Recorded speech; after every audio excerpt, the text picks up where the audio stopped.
아마 저 이 강의를 들으시는 몇 분 보면은 또 갑자기 또 왜 맨발 걷기를 하느냐 이런 생각을 하실지 모르겠습니다. 저는 사실 지금까지 여러 가지 공부를 했어요. 제가 대학을 입학은 말입니다. 그 당시에 76년도에 생물약학 계열로 입학을 했어요. 그래서 상당히 많은 친구들은 약대를 가고 그래서 그 당시에 또 상당히 인기가 있었던 게 뭔가 하면은 순수과학이었어요. 그때 또 어떤 일이 있었는가 하면은 유전공학이 지금 AI는 아니었지만 상당한 큰 바람을 불었어요.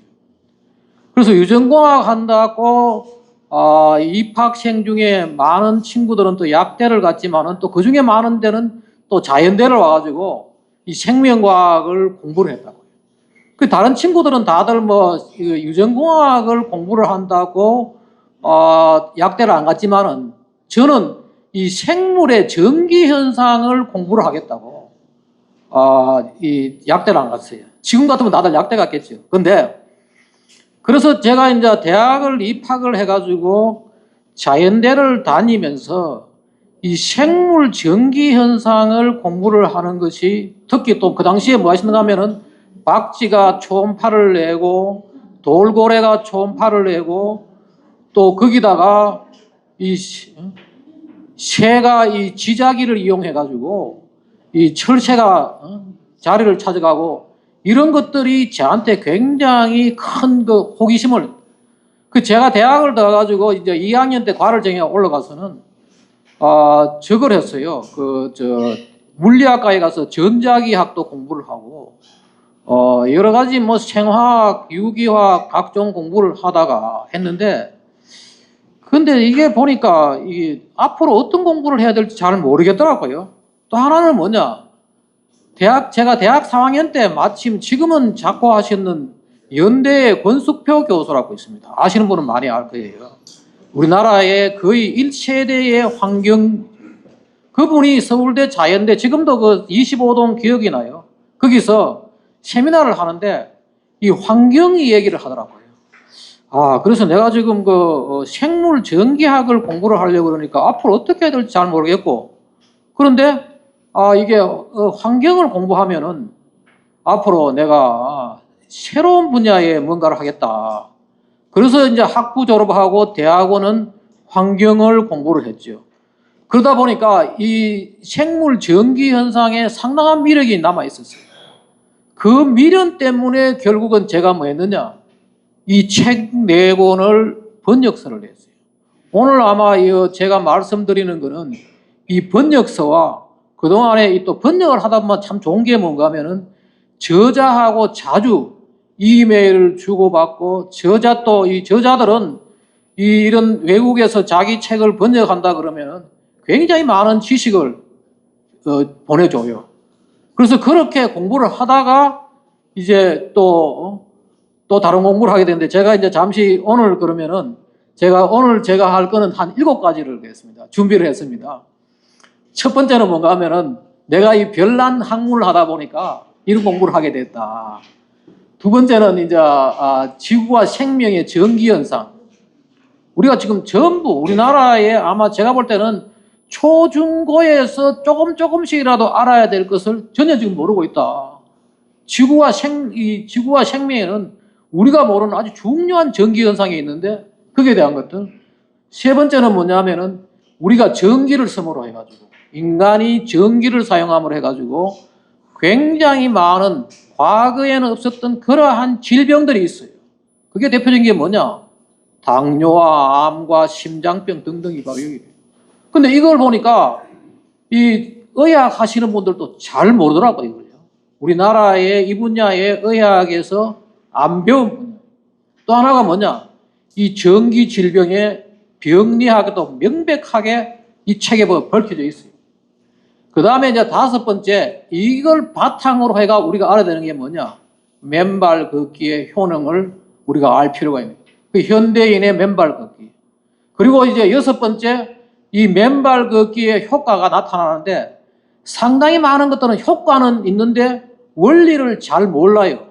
근데 거기에 밝혀진 원리들, 그걸 제가 좀 말씀을 드리고 마지막에 지금 현대인들이 알아야 하는 인공전자파. 왜 지금 이 시대에 왜 이 지금 맨발 걷기의 효능이 그렇게 뚜렷하게 나타나느냐? 그 이유가 뭐냐? 바로 우리가 지금 많은 인공전자파를 받고 있기 때문에 맨발 걷기의 효능이 뚜렷하게 나타나는 거죠. 거기에 대해서 제가 이제 말씀을 하겠습니다. 그래서 제가 이제 컨트롤을 해야 되기 때문에 좀 앉아서 계속 말씀을 드리겠습니다. 첫 번째, 이 앞에 있는 이야기는 오늘 시간이 좀 많이 가가지고 좀 빨리빨리 하겠습니다. 제가 이제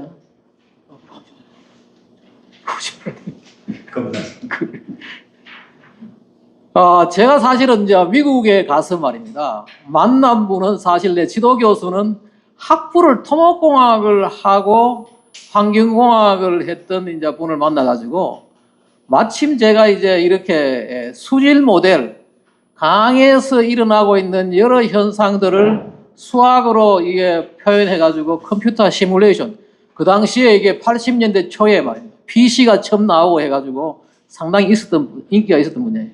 제가 이제 박사학위 한 거는 뭐냐 하면은 우리가 하수를 처리해가지고 강에 버리면은 그 강에 버릴 때 그 하수 처리한 물하고 강물하고 섞이기 전에 완전 혼합되기 전에 여기에 여러 가지 높은 농도가 나타나기 때문에 어떻게 하면 이것을 빨리 잘 섞이게 하느냐. 이런 분야의 수질 모델을 제가 이제 개발을 해가지고 이게 박사학위 논문을 썼어요. 그때 뭐 했는가 하면은 우리가 흔히 강이라는 것은 이렇게 휘어져 있고 또 아래도 이렇게 직사각형이 아니고 여러 가지 형태를 갖고 있기 때문에 여기에 기존에 알고 있는 우리 XYZ 좌표로 가지고는 상당히 난해하지, 풀기 힘들어요.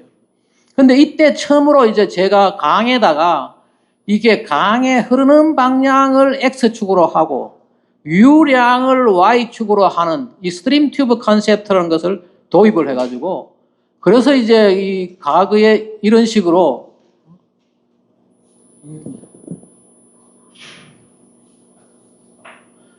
복잡하게 이게 3차원 10연화 이 복잡한 식으로 되어 있던 것들을 이런 식으로 X축과 Y축은 유량으로 바꾸고 시간으로 해가지고 좀 더 쉽게 하는 이런 식으로 해가지고 이 개념이 도입되면 해가지고 저는 사실 박사학위를 2년 만에 아주 물론 석사학위 논문을 이 박사학위 논문의 리터처 리뷰 사전 연구로 가지고 석사를 하고 그걸 바탕으로 해가지고 아마 이 학과 생기고 처음으로 제가 아주 빨리 2년 만에 박사를 하고 그 교수하고 같이 한 20년 동안 같은 일을 했어요. 왜 일을 했는가 하면은 미국에서는 하수 처리장을 지어가지고 그 하수 처리장을 지어가지고 허락을 받으려고 그러면 뭐하느냐. 그 강에 얼마에 적합한 물을 버려야 될지 사전에 컴퓨터로 시뮬레이션을 해가지고 그걸 이제 허가를 받고 또 매 5년마다 이것을 리뉴얼을 하려고 그러면은 이런 연구를 해야 돼가지고 제가 한국에 들어와 있으면서도 한 20년 동안 내 지도 교수하고 같은 프로젝트를 하고 이랬어요. 두 번째 하나가 뭐냐 하면은 바로 이게 수질 통계 분야예요. 우리나라 지금 아직도 이걸 제대로 못하고 있는데 수질 통계는 말이에요.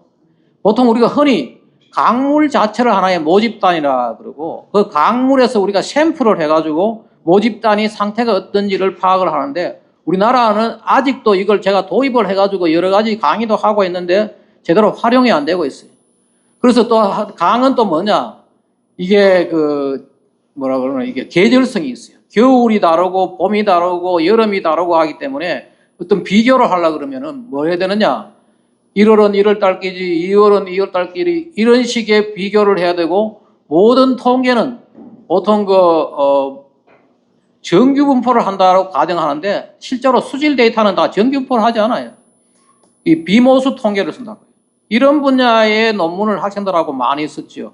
많이 쓰고 또 그 모델 문제 그리고 또 하나가 이제 이게 우리나라 아직도 이 논란이 되고 있는데 이 보 같은 걸 만들면은 바닥에 이 퇴적이 돼야 되기 때문에 퇴적됨으로 해가지고 바닥에 퇴적되어서 어떻게 이 수질이 정화되느냐. 지금 우리나라는 거의 100% 많은 사람들이 보를 만들면 수질이 나빠진다. 아니, 보를 만들어 가라앉히고 거기다가 실지렁이를 자라게 하고 그거로 물고기가 먹고 이런 것들. 그리고 이걸 하면서 제가 이제 퇴적물에 대해 가지고는 1년 동안 그 프린스톤에 가서 한 1년 동안 같이 일을 했는데 거기서 논문들을 여러 가지 논문들을 많이 쓰고 했어요. 그러고 나가 제가 이제 조금 더 이야기를 하면은 제가 대학원 때부터 이 뭐라 그러나 관심을 가지고 했던 게 뭔가 하면은 환경재난. 제가 처음에 미국에 가니까 그때 이제 원자력 발전소 3마일 사건이 나고 뭐 각종 사건이 나고 해가지고 거기에 관심을 가지고 책을 이제 쓰고 또 꿈의 섬 이런 거는 뭔가 하면은 미국에 있던 사람들이 일본에 가서 체류하면서 일본의 여러 가지 환경 문제를 영어로 썼던 책이에요. 이것도 제가 이제 번역하고 이걸 번역한 사람이 지금도 그 하버드 대학교 교수하고 있는데 이분하고도 제가 이 일 때문에 아주 가까이 지나고 뭐 했어요. 그래가지고 환경 재난에 대한 책 만화도 나오고 뭐 이러다가 지금 최근에 이 책이 아주 환경 재난과 인류의 생존 전략 이게 이제 우리나라에서 아주 많이 팔리고 뭐 이래가지고 스프린트라는 출판사에서 이 책을 알고 제하고 영어로 내자 해가지고 내가 일생에 처음으로 올 9월 달에 이 에코 디자스터라는 책을 해외의 책을 냈어요. 그러면서 이제 제가 일생 동안 저한테 이게 여러 가지 학문적으로 많은 도움을 줬던 제 지도 교수하고 그다음에 이제 프린스턴 대학교에 있는 이 교수도 내가 제자들을 여기 많이 보냈어요. 그래서 이제 이분 그리고 내하고 이제 항상 그 같이 이 재난 때문에 일을 같이 했던 이 하버드 대학 교수 이 세 사람한테 헌사를 보내고 지금 최근에 보니까 그저께도 보니까 이 하버드 대학 교수는 자기가 지금 꿈의 섬 저게 50년 나온 지가 50년 됐대요. 50년 지나가지고 리뉴 책을 낸다고 내보고 코멘트를 좀 써달라 그래가지고 쓰고 했어요. 그래서 제가 처음에 책으로 관심 있었던 게 뭐냐 환경 재난이에요. 두 번째 책으로 관심 있었던 게 뭔가 하면은 가난 문제. 이 새만금 사업의 문제가 되면서 과연 이게 누구 말이 맞느냐 가난을 벗어나겠다는 지역 주민들의 말이 맞느냐 아니면 우리나라 그 당시에 뭐 환경이라고 좀 판단하는 사람들은 무조건 반대하고 이런 문제들. 그래서 이제 그런 가난과 환경 문제에 대해서 제가 여러 가지 책도 번역하고 지금도 그 환경과 빈부의 두 세계 이런 책은 있어요. 번역된 게 나오고 있죠. 버클리 대학교 잭 홀랜드 교수가 쓴 거, 그 다음에 뭐 제가 칼럼 썼던 것들 모아가지고 부국 환경 담론 뭐 그 이후로 이제 부국 환경론 이런 책이 나왔다고요. 이것 때문에 결국은 환경 문제는 가난과 전쟁의 문제지 인간이 잘 살려고 하는 건 아니다는 거예요. 그래서 이제 그런 부국 환경론이라는 책을 내고 이런 것 때문에 해외에 알려지고 해가지고 지난해 초에 이탈리아의 라베리타라는 언론하고 크게 인터뷰도 하고 했던 거지. 이런 것도 있고. 그러다가 이제 또 하나가 뭐냐. 바로 이 옛날에 제가 이 생물 전기학에 대한 미련이 있고 한데 그러다가 내가 전자파 과민증을 걸리는 교수분을 한 분 알게 됐어요. 전자파 진짜 과민증이에요. 전자파 때문에 굉장히 힘들어하고 이런 것 때문에 공부를 하다 보니까 침묵의 범위라는 원래 유명한 책이 있어요. 그거는 뭐냐? 농약 문제, DDT 문제 이런 건데 지금 무선통신 시대에 과거의 DDT만큼 중요한 것이 뭐냐? 이 전자파 문제다. 거기에 대한 책들이 이 사례들 그리고 이제 그 전자파 환경성 질환과 예방법 이거 하고 그 다음에 이 보이지 않는 무지개 저는 일생에 이렇게 대단한 책은 처음 봤어요. 이 책이 말이에요. 지금 제가 확인된 것만 해도 10개국, 러시아, 뭐, 각종, 저도 이 책을 번역하면서 정말 이 대단한 이런 책이 있었구나. 그런 책을 하고, 그게 인연이 돼가지고, 사실 오늘, 제가 초빙해서 올 분이, 닥터 한스 TV에 있는 이분이 오기로 올렸고 했는데, 오늘 뭐 다른 일이 급하게 생겨가지고 참석을 못했습니다. 여기에 나가면서 계속해서 이 분야에 제가 유튜브를 통해 가지고 알리기도 했어요. 닥터 한스 TV. 그리고 이제 오늘 여기에 우리한테 협찬도 했던 쉴드 그린 이분도 지금 다른데 일이 있어가지고 못 왔는데 이 전자파 차단 문제에 관련되는 것들, 이런 분들이 제 책 때문에 책의 인연으로 가지고 알게 돼 가지고 이 분야에 제가 그동안에 물론 그 기후 문제도 하고 했지만은 뭐 4대강 그걸 하면서도 인공전자파에 대한 공부를 많이 했고, 특히 이게 그 지금 그 맨발 걷기 열풍 나면서 제가 이걸 공부하기 시작한 거는 2016년부터입니다. 그래 했는데 맨발 걷기가 거의 뭐 2020 몇 년도 지금 최근에 열풍이 불면서 드디어 이 효과에 대한 것도 많이 알려지고 했죠. 마지막으로 이제 제가 이제 지난번에 이야기했지만은 이게 트럼프 대통령이 2017년도에 이게 기후변화가 이게 지구온난화가 완전 사기다고 이야기하길래 그것 때문에 제가 지금까지 여기 한 6편의 책을 내고 또 그걸로 인연을 해가지고 영화도 이렇게 클라이메트 무비 영화도 이렇게 일생 처음으로 영화 자막도 번역하고 그러다가 지금 이제 이게 인연으로 해가지고 세계 기후지성인재단 한국 대사도 하고 그리고 또 미국의 그 트럼프 대통령 기후에너지 참모들이 모여 있는 미국 이산화탄소 연맹의 그 회원으로도 초대받고 했어요. 그 외에 제가 이제 뭐 여러 가지 책도 그걸 했어요. 보면은 이 중고등학생들이 앞으로 환경공학을 할 때 어떤 적성이 어떤 게 맞는지 뭐 이런 거는 출판사에서 요청을 해가지고 이 중고등학생들이 보는 MT 환경공학 그 다음에 이제 교과서로 수질관리학 뭐 정책 법규 이런 것도 하고 또 하나가 이제 뭐 당시에 과거에 그 학술진흥재단 이런 데서 나오는 생명과학자를 위한 전산모형론 또 대우에서 나오는 시스템 생태학 이런 것들 그 책을 지금까지 제가 한 30편 훨씬 더 넘지요. 이런 식으로 책을 항상 그 보고 또 번역하고 저술하고 이렇게 하면서 그걸 했어요. 그리고 그러다가 제가 이제 내가 갖고 있는 이 환경 지식을 또 많은 분들한테 알려야 되겠다 해가지고 제가 갖고 있는 기본 철학이 뭔가 하면은 원래 환경이라는 것은 인간을 위하는 거예요. 우리나라에 지금 환경 전문가 행세하고 다니는 사람들 상당히 많은 분들이 잘 몰라요. 소위 말하는 사이비 같은 분이 정말 많아요. 환경은 뭐냐?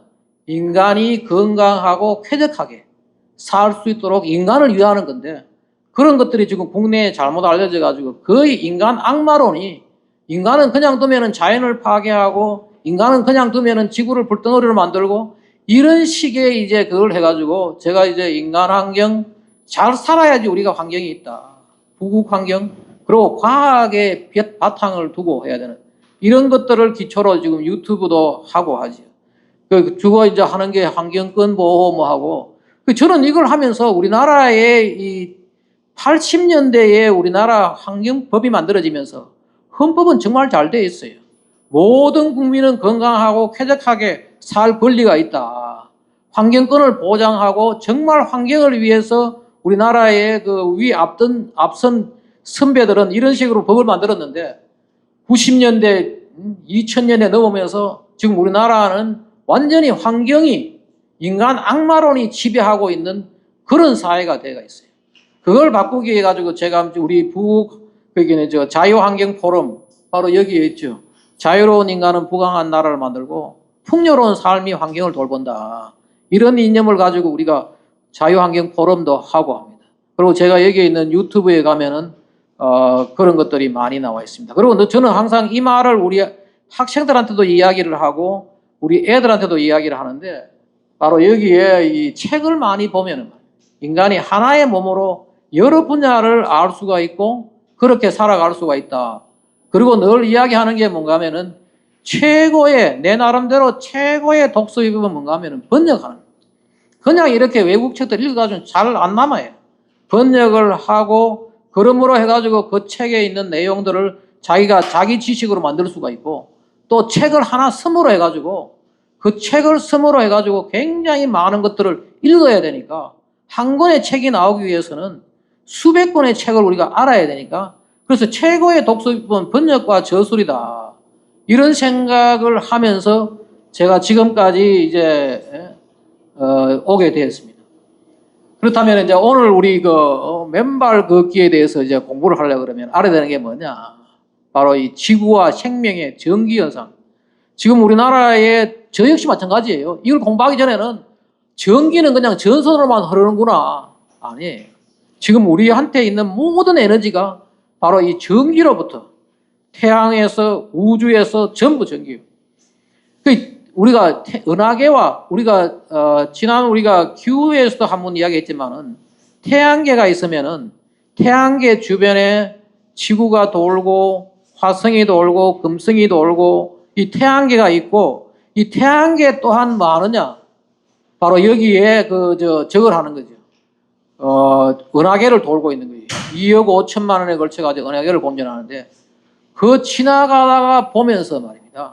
수많은 별들이 있는 거죠. 그 별들이 나중에 이게 다 끝나가지고 초신성이라 해가지고 수명을 다 하면은 이것이 터져가지고 뭐가 나오느냐? 태양으로부터 우주선이 나오는 거죠. 여기서 태양과 우주선으로부터 전자파가 나옵니다. 우리 지구에는 어마어마한 전자파가 흘러나오는 거죠. 그래서 대기권과 이 지구에는 엄청난 전자파가 흘러들어오는데 이걸 가지고 지구 위에 있는 대기권하고 또 지구 자체가 갖고 있는 자기권 이걸로 가지고 이후의 전자파를 차단하는 거예요. 이걸 공부하다 보면 정말 이게 신이 아니면은 과연 이 지구라는 이 대단한 이 생명의 별을 창조할 수 있을까? 라는 생각을 할 만큼 여기에 우리가 모르고 있던 많은 것들이 있는 거죠. 그렇다면은 지구에 이 전자파가 도달하면 많으냐? 우선 지구 자체가 자기권이 있어요. 우리는 그냥 자기권이라는 것은 뭔가 나침판을 두면은 이 나침판에 가리키는 방향 이것이 자기장이다 생각하는데 이 지구가 갖고 있는 자기장은 말이에요. 외부에서 들어오는 어마어마한 유해 전자파를 밀어내는 그러한 역할을 지금 하고 있어요. 그리고 이 대기권 위에는 보면은 맨 위에 우리 대륙권, 기상현상이 있는 이 대륙권이 있고 그 대륙권 위에 다시 이제 성층권이 있고 그 성층권 위에 다시 이제 중간권 그리고 이제 그 위에 열권이 있고 요 위로 가면은 바로 이제 외기권이라 해가지고 우리가 흔히 우주에 갔다 왔다 그러면 저 위로 갔다 오는 거예요. 그 우주로 갔다 왔다는 건 뭔가 하면은 서울에서 제주도까지 위로 올라갔다 오는 거예요. 그런 식으로 있는데 제가 왜 이야기를 하는가 하면은 이 외기권, 열권, 중간권, 성층권, 대륙권을 통과하면서 지구에는 생명이 살기 좋도록 외부에서 들어오는 모든 전자파를 다 막아주는 거예요. 막아주고 특히 오존층까지 오면은 거의 자외선도 여러 가지 여기 보면은 지구에 들어오는 것은 감마선, 태양으로부터 X선, 건저해선, 건자외선, 원자외선, 각종 전자파가 들어오는데 마지막으로 뭔가 하면 오존층에서 자외선 B, C까지 차단하고 우리 여기에 들어오는 거는 뭐 아느냐? 우리한테 들어오는 거는 뭔가 하면은 건적외선, 다시 말해가지고 가시광선에 가까운 건적외선이 들어오고 또 가시광선에 가까운 자외선 A가 우리가 들어오는 거죠. 지구 생명체는 여기에 적응을 하고 살았던 거죠. 근데 한 가지 주목해야 될 것은 뭐냐? 우주로부터 아주 미미한, 태양으로부터 아주 미미한 저주파가 우리한테 들어오는 거죠. 우리 세포는 저주파를 인식하는 기능이 있어요. 근데 그 저주파를 인식하는 그 기능을 지금 많은 곳에서는 제대로 파악을 못하고 일부 한의학에서는 이걸 기다 그러고 있다고요. 뒤에 가서 이제 오늘 우리가 주목을 해야 될 것은 뭔가 하면 이 저주파예요. 저주파가 결국은 뭔가 하면은 우리 생명체한테 우리 질병을 일으키고 우리 생명체한테 중요한 역할을 합니다. 원래 이거 뭔가 하면 건적외선은 열이에요. 열과 가시광선과 자외선은 우리가 다 알고 있는 학교에서도 다 배우고 있는 거예요. 이거는 우리 눈으로도 보고 또 열로 느끼고 하는 거죠. 그런데 또 하나가 뭐냐? 지구에는 전기 덮개가 있어요. 지구가 있으면 지구 위에 이온층이라 해가지고 하나의 또 하나의 우리를 전기로 가지고 덮고 있는 그게 있어요. 근데 이온층은 누가 만드느냐? 태양에서 내려오는 태양의 에너지가 만들어요. 그래서 이온층은 뭐냐? 태양이 비추는 곳하고 태양이 비추지 않는 곳의 층이 달라요. 요거를 우리가 뭐라 그런가 하면은, 그래서 이 이온층은 말이에요, 밤낮 형태가 다르고 이것이 만들어지는 것은 뭔가 하면 그거는 태양이라는 거지.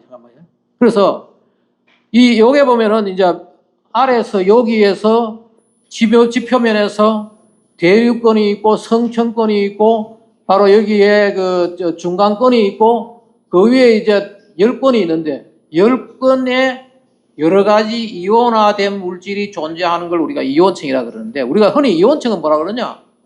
서울에서 천안 정도, 천안에서 한 거의 부산까지 정도로 걸쳐 있는, 위로 올라갔을 때 우리가 서울에서 올라가면은 천안으로 갔다가 천안 위에서 들어가면은 부산까지 가는데, 거기에 이 이온층이 있는데, 이 이온층이 말이에요, 우리 생명체한테는 굉장히 중요한 역할을 해요.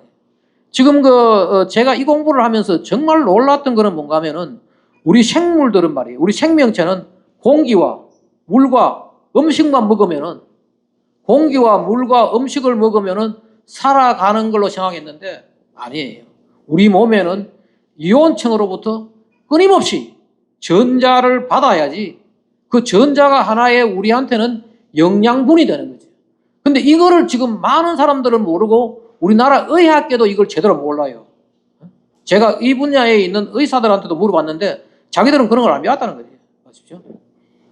그래서 아까 이야기했듯이 뭔가 하면은 밤낮에 따라 가지고 이것이 달라지는데, 지금 현재 누가 이걸 주로 알고 공부를 하느냐? 전파 통신하는 사람들은 이 통신도 뭔가 이 이온층을 가지고 이용하거든요. 이온층으로 통신을 쏘아가지고 내려오고 하기 때문에 이온층에서 전파 통신학, 이게 통신공학이죠. 옛날 통신공학에서만 주로 연구 대상이 되었던 것이 이온층인데, 실제로 제가 이 보이지 않는 무지개 이런 책을 보면서 그것도 저자하고 이야기하면서 느낀 게 뭐냐? 이 이온층은 지구 생명체한테 굉장히 중요한 역할을 한다. 왜 그러냐? 바로 이것 때문에. 슈만 공명이라고. 아마 이걸 처음 들어보는 뭐 하는 거예요. 무슨 이야기 하면은, 우리가 지구가 있으면은 말입니다, 지구에는 끊임없이 번개가 치여. 지금 여기 보면은 50 플래시 every second, 매 초당 한 50번 정도가 지구에서는 번개가 치고 있는 거죠. 어디든지 비가 오고 번개가 치고 있는데, 이 치는 번개하고 번개가 위로 올라가서 뭔가 하면은 저 아이오노스피어에서 이온층하고 만나가지고 공명현상이 생기는 거예요. 이게 바로 뭔가 하면 슈만 공명이에요. 바로 이 번개가 치면은 말이죠. 번개는 우리가 흔히 구름으로부터 땅에 치는 게 번개다. 구름과 구름 사이에서 우리가 모르는 번개들, 구름과 구름 사이에서 치고 있어요.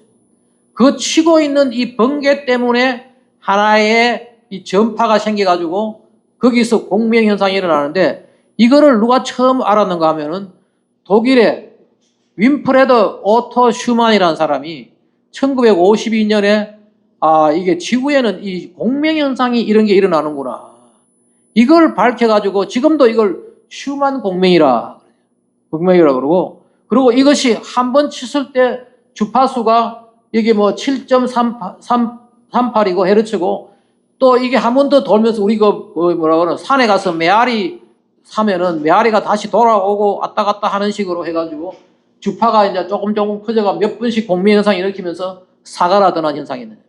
근데 왜 이 슈만 공명이 중요하나? 우리나라에 아마 대부분 이 슈만 공명이 우리 생명체에 어떤 역할을 하는지를 잘 모를 거예요.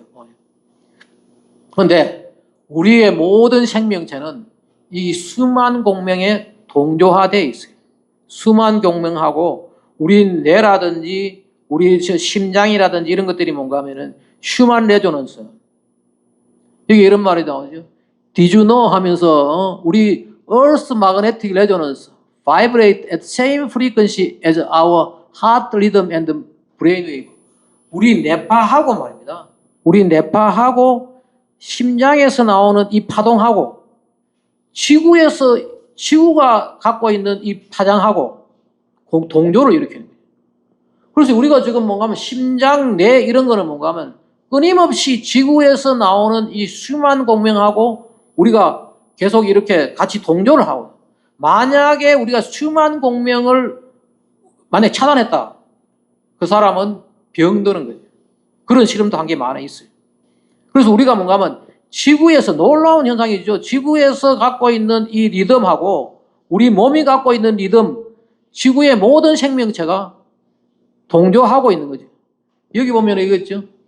슈만 공명이 위에 있는 저 주파수가 7.8, 14점 얼마 계속 이게 배로 나가죠. 배로 나가고, 이것은 뭔가 하면 우리 뇌 보십시오. 브레인, 하트, 쉘, DNA, 물까지 말이에요. 우리 물까지도 끊임없이 이 지구에서 내려오는 이 주파수하고 동조가 되어 있는 거예요. 그런데 놀라운 것 중에 또 하나가 뭐냐? 이 공부를 하면서 내가 느꼈던 게 뭔가 하면, 지금 요즘 그 테슬라, 차 이름 테슬라 있죠. 이 교류 전기를 처음 이제 만들어가지고 인간에게 전기를 순간 이동을 가능하게 한, 바로 이 교류라는 게 딴 게 아니에요. 물론 직류도 그 전에 있었지만은 교류가 좋은 게 뭐냐? 이게 에너지를 순간 이동시키는 거죠. 사실은 우리가 흔히 사람들은 전기가 에너지다. 전기는 에너지가 아니에요. 전기는 뭐냐? 에너지 고속도로예요. 그게 뭔가 하면은 어디에서 수력이라든지 원자력이라든지 화력이라든지 에너지를 만들면은 서울까지 순간 이동을 시킬 수 있는 게 바로 전선이에요. 그 전선은 뭔가 하면 에너지 고속도로죠. 이런 것들을 만들어가지고 인류의 복지에 어마어마하게 기여한 사람이 누군 테슬라예요. 니콜라 테슬라는. 이 사람이 이제 지금 만약에 테슬라 이런 사람들이 교류 전기를 안 만들었으면은 도시라는 게 만들어질 수 없었는 거죠. 도시라는 것이 뭔가 하면 전부 다 여기서 뭔가 불 떼가지고 살아야 되는데 다 공간적으로. 근데 이 사람이 뭐라고 하면 이렇게 해야죠. 바로 이 말이 그 말이에요. 이 사람이 1856년에 태어나가지고 1943년에 죽은 사람인데 뭐 했느냐면은 우리의 모든 생물계, our entire biological system, 그리고 브레인, 뇌, 그리고 and earth, 지구 자체는 뭔가 하면은 work on the same frequency, 동일한 주파수에서 움직인다. 이런 말을 남겼던 사람이에요. 제가 보니까 슈만 공명이 처음 발견되는 것은 뭐냐면은 1952년이에요. 근데 이 사람은 43년에 죽은 사람이에요. 근데 이 사람이 어떻게 슈만 공명이 발표하기도 전에 이 사람이 어떻게 이걸 알았느냐. 저도 깜짝 놀랐죠. 그래가지고 내 저자한테 물어봐서 도대체 이렇게 이 니콜라라는 사람이, 테슬라라는 사람이 어떻게 이런 걸 했느냐. 그러니까 이게 이 책에도 이게 나오더라고요. 보이지 않는 무지개도 나오는데, 인간이 처음으로 이 생명 현상에 저주파가 있다는 것을 여기에 1875년에 영국의 의사 리차드 카톤이라는 사람이 뇌에서 저주파가 나오고 내가 저주파로 움직인다는 것을 알고 논문을 썼던 거죠. 상당히 의학에서는 굉장히 큰 업적을 남겼어요. 지금도 이 사람에 대한 이야기들이 여기 이런 식으로 논문이 나오고 하죠. 그런데 또 하나가 뭐냐? 한스버그, 우리가 알고 있는 그 뇌파 있죠, 뇌파. 알파파, 베타파하고 이 뇌파 말이에요. 이 뇌파를 처음 한 사람이 누군가 하면은 이 독일의 한스버그라는 의사가 우리 이 뇌에는 어떠한 파가 있고 그걸 파를 이 사람이 기록까지 한 사람입니다. 그게 엘렉트로세팔로그라피, 이걸 했던 사람들이 나와. 그래서 뭐냐, 다시 이야기하면 뭔가 하면은 니콜라라는 사람은 슈만 공명은 몰랐지만은 우리 인체가 이렇게 전파로 해가지고 움직인다는 거, 전파를 통해 가지고 뭔가 사고를 하고 뇌에서 저주파가 나온다는 걸 알았는데, 그거하고 지구에서 나오는 이 저주파가 거의 같은 주파수다라는 것을 알고 이것이 우리한테 모든 생명체는 이렇게 움직인다고 얘기를 남겼던 거죠. 그런데 바로 여기에 이 지구에 나오는 이 전자파, 이거는 우리 생명체한테는 없어서는 안 되는 어마어마하게 중요한 거예요. 제가 이게 이제 보이지 않는 무직의 저자가 자기가 여러 가지 내한테 준 자료를 내가 번역하고 했던 거죠. 여기 보면은 생명체는 말이에요. 가시광선, 앞에 우리 봤죠? 적외선은 열을 말하고 자외선 A, 그리고 미세한 저주파, 그리고 또 우리 지구에는 자기장이 있죠. N극과 S극.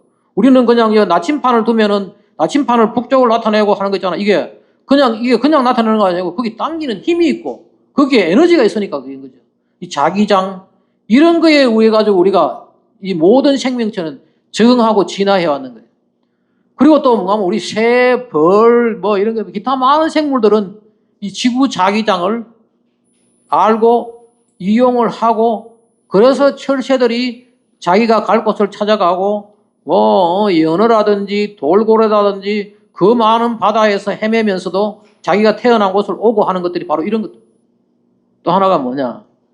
또 하나 우리가 중요하게, 저도 사실은 이 공부하기 전에는 우리가 인체가 전도체라는 걸 잘 몰랐는 거죠. 인체는 전도체, 우리 몸에 수많은 금속이온, 철분부터 해가 금속이온이 있고 우리가 또 뭔가 염이 있죠. 소금기가 있고 하니까 이런 것 때문에 우리 모든 생명체는 전도체고 또 뭔가 하늘에서 말이에요. 하늘에서 내려와 모든 생명체를 흐르는 미세하지만은 아주 일정한 전류가 있어요. 이 전류 때문에 나중 가면 이게 다 맨발 걷기하고 연결되어 있는 거예요. 제가 외국에서 온 자료를 가지고 번역한 거예요. 거기에 적혀 있던 거예요. 그래서 또 하나가 뭐냐? 또 우리 나무 있잖아요. 나무도 그 나무 위에서부터 내려와 가지고 뿌리까지 전류가 흘러들어가요. 그래서 우리가 길에 가다가 나무에 손 대면은 말입니다.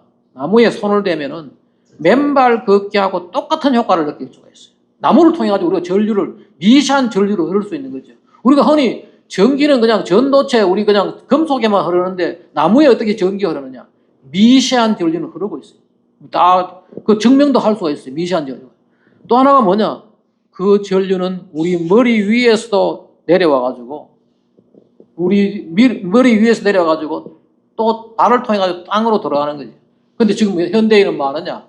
그걸 차단을 해버려요. 그런데 그것도 뒤에 가서 제가 말해요. 그래서 나타나는 게 여러 가지 신기한 현상이 나타나는 거예요. 지금 우리가 밝혀지지 않고 우리가 보지만은 우리한테는 굉장히 신기한 게 바로 뭐냐? 바로 여기 맨발 걷기 기적 이런 거. 그래서 맨발 걷기 하다 보니까 암이 완치되고 하는 거. 이 기적이 아니에요. 이 과학이라고 저는. 분명한 과학이 있어요. 제가 뒤에 가서 다시 그 과학적 원리. 지금 아마 맨발 걷기 하는 많은 분들은 이 과학적 원리를 모르고 그냥 느끼는 남들이 보니까 그렇고 자기도 해보니까 그렇다. 그래서 그런데 이게 아니에요. 이게 과학이고. 이거 보십시오. 기적이 아니라니까요. 그리고 또 하나가 뭐냐. 오늘 우리나라에 또 맨발 걷기 아주 열심히 하시는 박동창 이분도 하잖아요. 맨발 걷기 3개월 만에 72세에 생리를 하다. 거짓말이 아니에요. 분명히 이게 우리 인체에는 가능한 이야기예요. 가능한 이야기고 또 수맥 있잖아요. 수맥. 지하 수맥이 우리한테 지하 수맥이 있는 집에서 사니까 머리가 몸에 안 좋다. 이거 미신이 아니고 진짜예요. 과학이 아니에요. 파동이거든요. 파동으로 올라오고 다우징. 미국에서도 외국의 서양에서도 이 다우징 있잖아요. 손으로 대가지고 이렇게 지하 수맥 찾고 하는 거. 이거 한다니까요. 외국에서 똑같이 우리나라도 하고 하죠. 또 침. 저는 이 책 공부하기 전에는 침은 그냥 이렇게 우리 혈관을 여러 건드려가지고 신경을 건드려가지고 낫게 하느냐? 아니. 침의 원리는 뭔가 하면은 대류에 있는 전기를 우리 몸하고 연결해주는 거예요. 침의 효과도 이게 전기예요. 전기고 우리 새나 벌이 말이에요. 방향을 찾아가지고 가는 것들 다 이게 우리가 모르는 이 지구의 이 전기 현상들. 또 하나 놀라운 거는 저는 이 책 보면서 이거는 다음에 기회가 되면 한번 따로 해야 될 만큼 중요한 내용인데 끊임없이 말이에요. 우리 지금 바이러스, 역병들이 돌잖아요. 역병들. 사스, 뭐 조류독감, 돼지독감, 메르스, 에볼라, 지카, 에볼라, 코로나 최근에 말이에요. 최근에 오면서 계속해서 이게 생겨요. 근데 원래 이 책 보면 나와요. 외국에서 인플루엔자라는 게 원래 무슨 말이냐 하면은 인플루먼 스타일, 별의 영향이에요. 과거에 서양에서도 뭔가 하면은 역병이 돌 때 뭔가 하면은 지구의 해성이 떨어지고 별에 뭔가 문제가 생기면은 그 별에 생기는 문제가 지구의 자기장, 전자기장을 건드려 가지고 그 전자기장에 의해서 바이러스가 돌연변이가 생겨 가지고 역병이 돈다는 것을 옛날부터 알았던 거예요. 그리고 스페인 독감 이야기 이 책에 나와요. 우리가 흔히 스페인 독감은 왜 생겼느냐? 뭐 여러 가지 있을 수도 있죠. 그런데 아직 스페인 독감의 그 원인을 잘 못 밝히고 있어요. 지금 우리 코로나도 정확한 원인을 못 밝히고 있어요. 그런데 이것을 저걸 더 찾으면 말이에요. 결국은 다 뭐냐? 별의 영향에 의해 가지고 이것이 그러한 과정을 겪게 됐다. 그래서 이게 바로 이제 그것도 따로 제가 이제 기회 되면 하는데 오늘 이까지는 다 못할 겁니다. 그렇다면은 몇 명의 전기 질병. 옛날에 우리가 인간이 전기를 사용하기 전에는 우리는 생각할 때는 지금 뭐 심장병, 암, 또 그 뭐라 그러나 당뇨 이런 것들이 옛날 사람들도 다 있었지 않느냐? 아니에요. 옛날에 전기를 사용하기 전에는 이런 것들이 희소병이었다는 거예요. 그 증명도 다 이 책에 나와요, 보면. 그럼 우리가 언제 인간이 전기를 이용했느냐? 전기를 원래 인간이 전기가 지구에 있다는 걸 알았죠. 번개 치는 것도 봤고 하니까 야, 지구에는 전기 현상이 있구나를 알았는데 실제로 전기를 사용하게 된 거는 뭔가 하면은 여기 나오죠. 1745년에서 1746년 이 사이에서 네덜란드의 라이덴 지방에서 피터 벤 무센버브록인가? 이분이 말이에요. 뭘 했는가 하면은 전기를 병에 담는 전기를 이렇게 일종의 그게 뭔가 하면 약전을 전기를 병에 모으는 방법을 찾았는 거예요. 이게 이제 라이덴 자라 해가지고 라이덴 지방에서 만드는 자라는 게 병을 말하는 거예요. 라이덴 자가 뭔가 하면 초기에 약한 전류를 모을 수 있는 하나 일종의 배터리죠. 이걸 만들었고 또 독일에서도 비슷한 시기에 이게 있었다고 나와요. 그리고 초기에는 이 전류를 만들어 호박 같은 걸 돌려가지고 전류를 만들어가지고 그러면 짜릿하면은 이런 것도 나와요. 옛날 사람들은 이게 전기가 신기해가지고 말이에요. 한 사람이 이 약전을 만지면은 다른 사람하고 키스를 하게 되면은 짜릿하게 전달되고 이런 것도 그 당시에 이걸 놀이로 했던 모양이에요. 그리고 지금 남아있는 그림들이에요. 그 책에 나오는 그림이에요. 보면은. 또 하나는 뭔가 하면 저런 것도 있어요. 강광수올레 같은 거 이런 걸 하면서 한쪽에서 약전을 주면은 다른 쪽으로 쭉 연결되는 거예요. 그래가지고 이제 둥근이 있는데 여기도 이런 게 나와요. 우리도 지금 가끔 그런 사람 있죠. 전기를 만져도 잘 안 통하는 사람이 있어요. 약전을 만져도 물론 강전은 만지면 다 문제가 되지만은 약한 전류를 만지면은 전기의 감각이 떨어지는 사람이 있어요. 옛날도 그런 사람이 나온다고. 그런 사람들이 옛날에 보면은 이 책에는 그렇게 나와요. 천년두를 걸렸던 사람들이 전기 감각이 떨어지고 뭐 이런 것도 나와요. 그 옛날에 어떤 사람들은 전기를 잘 통하고 어떤 사람들은 전기를 안 통하고 강광수올레를 하면서 전기의 흐름을 자기들이 신기해하고 했던 것들이 기록에 나와요. 초기에. 또 다른 데 보면 이런 것도 나오죠. 다른 이 동물들, 새나 고양이나 이런 데다가 전기를 흘려가지고 어떤 반응을 보이느냐. 이런 것도 그 당시에 사람들이 했던 실험도 나오고 또 전기 실험하다가 죽은 사람도 있어요. 완전히 뭐라 그러나 순교한 사람도 나와요. 자기가 이제 과학자가 전기 실험을 하다가 자문해가 자기가 죽은 사람도 있거나 또 그때 또 전기로 가지고 이렇게 치료를 했다. 전기를 쏨으로 해가지고 그때 어떤 귀머거리가 귀가 듣기게 하고 뭐 이런 것들이 있었던 거죠. 그것도 기록에 나와요. 이런 식으로 애를 이런 식으로 해가지고 치료하고 했던 거예요. 초기에 이 전기 치료. 우리가 알고 있는 벤자민 프랭클린 이분이 뭔가 하면은 뭐라 그러냐 피레침 만든 사람이죠. 번개가 칠 때 피레침을 만들면은 피레로부터 이제 번개로부터 피할 수 있고 자기 아들하고 같이 연을 가지고 실험하고 이런 것들 나오는데 근데 이 사람이 뭐 했는가 하면은 저거예요. 벤자민 프랭클린이라는 사람이 여러 가지 했죠. 이 사람 미국의 독립선언서에도 참여하고 뭐 했던 사람인데 이 사람이 뭐냐 이런 거 병에다가 라이던자에다가 전기를 모아가지고 이 전기를 모아가지고 사람을 치료도 했던 거죠. 그래가지고 프랭클린 치료법이라고 있어요. 그 당시에 기록이 남아있는 거예요. 이 사람이 지금 누군가 하면은 우리 그 $100짜리에 나오는 이 사람이에요. $100짜리 나오는 사람이 이 사람이 벤자민 프랭클린. 그 다음에 그 당시에 뭐 여러 가지 연구도 하고 독립선언서에 참여하고 뭐 각종 그 사람이 그 당시에 이 전기치료사였다는 거예요. 이런 식으로 그래서 초기에는 뭐 했느냐 약한 전류로 약전으로 가지고 주로 의료용이나 놀이용으로 주로 이제 사용을 했던 거죠. 그러다가 뭐냐 전기가 이 생명 현상에서는 무시되기 시작한 거죠. 그 이야기가 나오는 게 바로 뭐냐 우리가 알고 있는 그 볼트, 우리 전기 몇 볼트 있죠. 그게 뭔가 하면 알렉산드로 볼타라는 게 저기 둘 다 이탈리아 사람이에요. 하나는 뭔가 하면은 여기에 루이기 갈바니 이 한 사람은 갈바니는 의사였고 볼타는 엔지니어였는데 이 볼타라는 사람이 뭐 했는가 하면은 이게 건전지를 만드는 거죠. 구리하고 아연으로 가지고 건전지를 만들고 갈바니는 주로 뭐냐 개구리 뒷다리에 전기 신호를 줘가지고 어떻게 움직이느냐. 갈바니는 뭔가 하면 전기는 생명 현상이다 라고 얘기를 하고 볼타는 뭔가 하면 아니다.